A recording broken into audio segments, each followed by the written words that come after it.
Pendant तो मैंने लिया हुआ है। ब्रेसलेट की तो किस्मत ही जाग उठी। क्या मतलब? मतलब ये कि इस नाजुक सी कलाई में सजने का मौका मिला है इसे।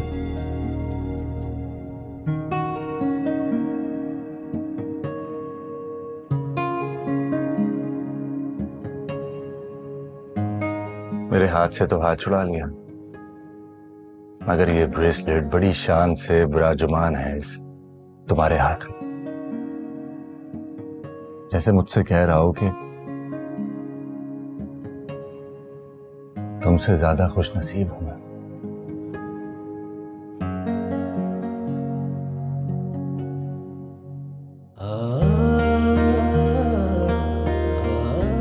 सर पैक कर दूं ये?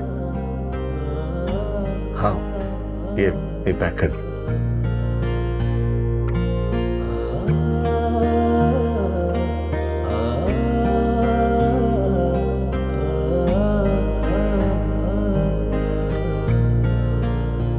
ये कार्ड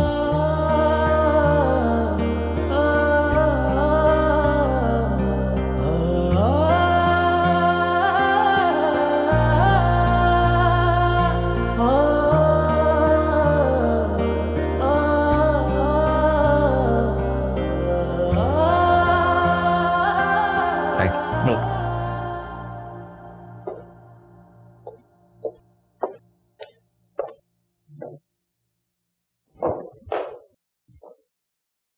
ऑफिस से जल्दी क्यों आकर? काम से आया हूँ मम्मी, अभी वापस जाऊंगा। क्या काम? भैया की एक फाइल रह गई है घर में, लॉकर की चाबी आपके पास। कौन सी फाइल? पेमेंट साइकिल की फाइल है, कंपनी का हिसाब कर रहे हैं। वो भैया घर लाए थे फाइल देखने के लिए, भूल गए, मैं लेने आया हूँ, लेके चला जाऊंगा। चाबी दे देंगे अब आप? रुको।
यहाँ भी नहीं है, इधर भी नहीं है, उधर भी नहीं है। कहाँ ढूंढूं फाइल में?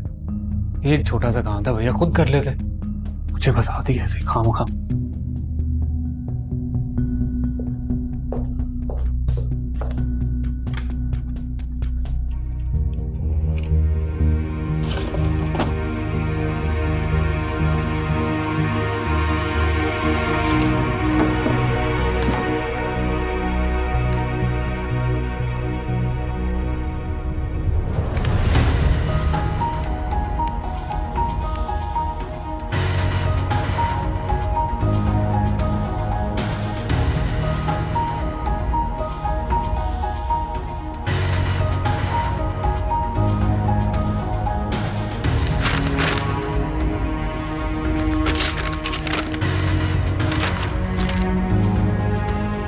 कौन है जिसने सारी प्रॉपर्टी भैया के नाम कर दी?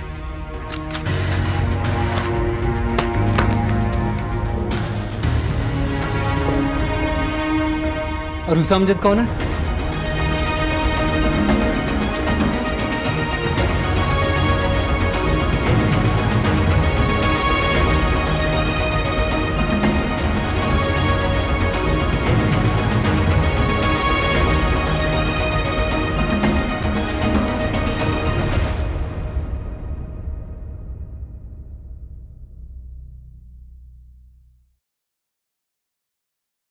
पता नहीं कौन है।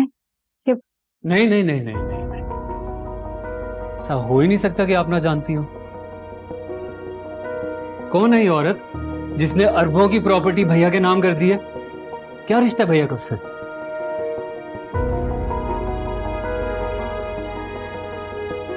पता नहीं कौन है।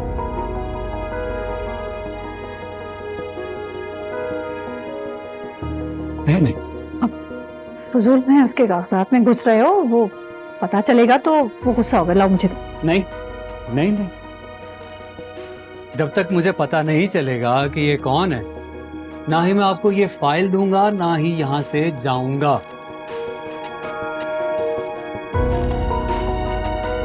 पता नहीं कौन। नहीं पता, नहीं पता।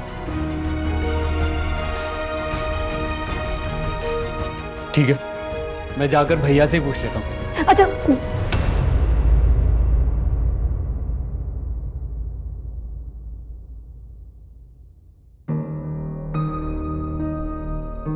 बताएं मुझे, कौन है ये? इन्हें किसने अथॉरिटी दी कि सारी प्रॉपर्टी भैया के नाम कर दो?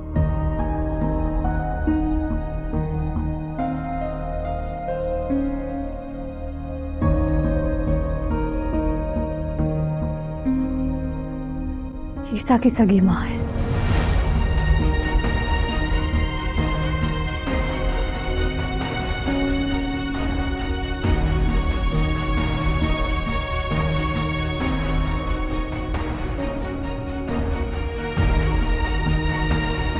क्या कहना चाह रही हैं आप? आप भैया की मां नहीं है, और है?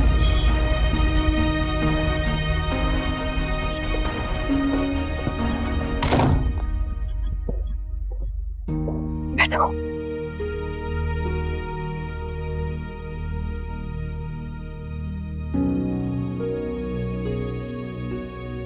ये बात इस घर की दीवारों को भी पता नहीं चलनी चाहिए। जो राज मैंने बरसों सीने में दफन करके रखा था, आज मजबूरन तुम्हें बताने जा रही।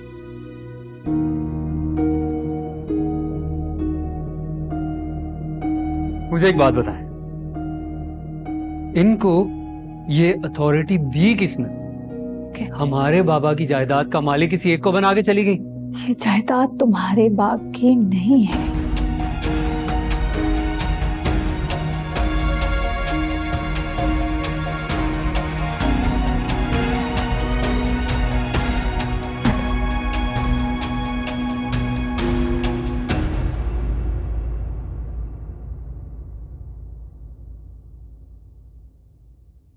आज जो कुछ मैं तुम्हें बताने जा रही हूँ, वो हमेशा एक राज की तरह तुम्हारे सीने में दफन रहेगी। इसी में तुम्हारा, हम सबका भला है। अगर ईसा को ये एहसास हो गया कि हम उसके सगे नहीं हैं, तो ये जिंदगी जो हम लोग जी रहे हैं, ये सुकून, ये आराम कुछ नहीं रहेगा। क्या मतलब? भैया इस बात से अनजान है? उसको मालूम है। बचपन में उसकी वालदा के मुलाजमों ने कोशिश की थी कि उसको बताएं कि मैं सगी मां नहीं।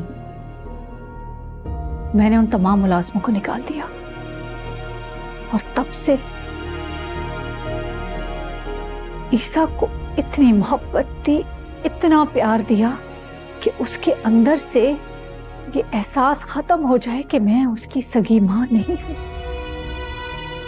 ये प्रॉपर्टी, तमाम प्रॉपर्टीज, बिजनेस, जायदाद, ये सब ईसा के नाना का है।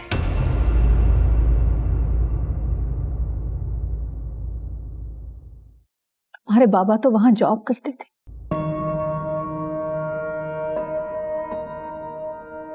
उस जमाने में शराफत की बहुत अहमियत होती थी। वो बहुत पढ़े लिखे थे, अच्छे खानदान के थे, बहुत अच्छी जॉब करते थे। इसलिए नाना ने अपनी इकलौती बेटी की शादी उनसे कर दी। नाना ने अपनी वफात से पहले सब कुछ ईसा के नाम कर दिया था। और पावर ऑफ अटॉर्नी अपनी बेटी को दे दिया। ईसा जब बालिग हुआ तो नाना के वकील आए।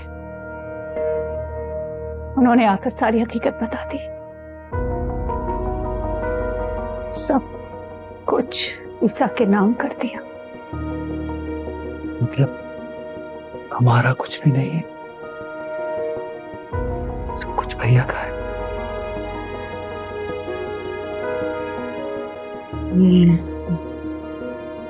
लेकिन ये सब कुछ हमारा हो सकता है।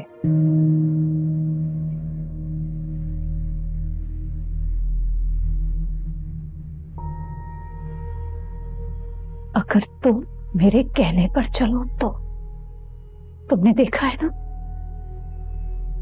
कि मैंने हमेशा तुम लोगों पर ईसा को तरजीह दी है।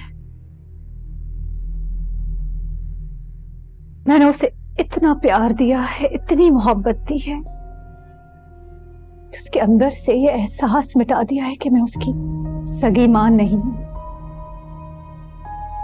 मैं अगर जान भी मांगूं तो वो दे दे।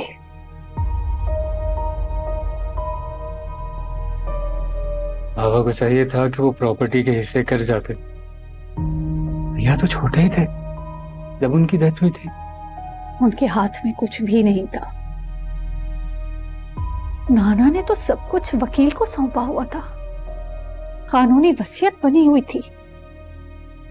हमारे बाबा तो इन प्रॉपर्टीज को, बिजनेस को सिर्फ लुक आफ्टर करते थे।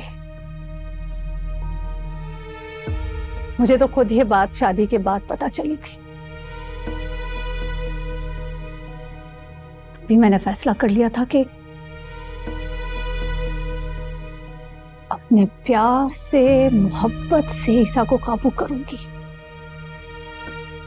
ताकि वो खुद इस जायदाद में तुम लोगों को हिस्सेदार बनाए, सगा समझे, सौतेला ना समझे। और आरेस, इस मिशन में तुम्हें मेरा साथ देना होगा। और हाँ, ईसा को बिल्कुल शक नहीं होना चाहिए कि तुम्हें सब पता है।